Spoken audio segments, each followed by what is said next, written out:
The UK government's dismissing claims that the competition to secure the contract to build 5 new warships for the Royal Navy is dead in the water.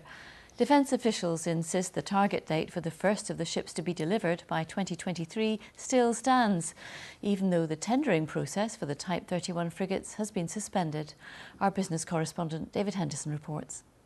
The Royal Navy is a big customer for shipyards here on the Clyde and around the UK, but yet again there are doubts about their latest order, what they want and when they want it. And it matters for yards like this one, Ferguson's, who are hoping to get some of the work.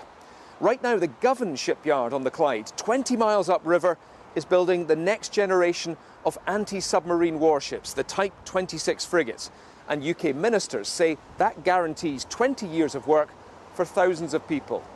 But the government also wants to buy a cheaper alternative, the Type 31 frigate. This warship contract's open to yards right around the UK, not just those on the Clyde.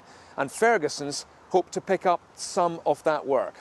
Now, defence chiefs are not happy with the 2 bids they received, and they plan to rerun the competition entirely. Critics accuse the government of presiding over a shambles. The idea of returning back to the bad old days of the 1990s when you had Yarrows and Scotstoun competing against Swan Hunters and Tyneside for the Type 23 frigates. And we saw back then there was disinvestment and really insecure futures for the workforces, which were hanging on a thread from year to year, wondering whether they're going to have a future. There's reaction too from the GMB union, who say the government's putting budget savings above national security. And the SNP say this cheap as chips approach doesn't cut it.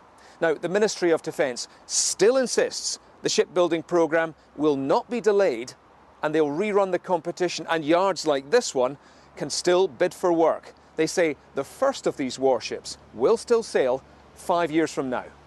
David Henderson reporting Scotland, Port Glasgow.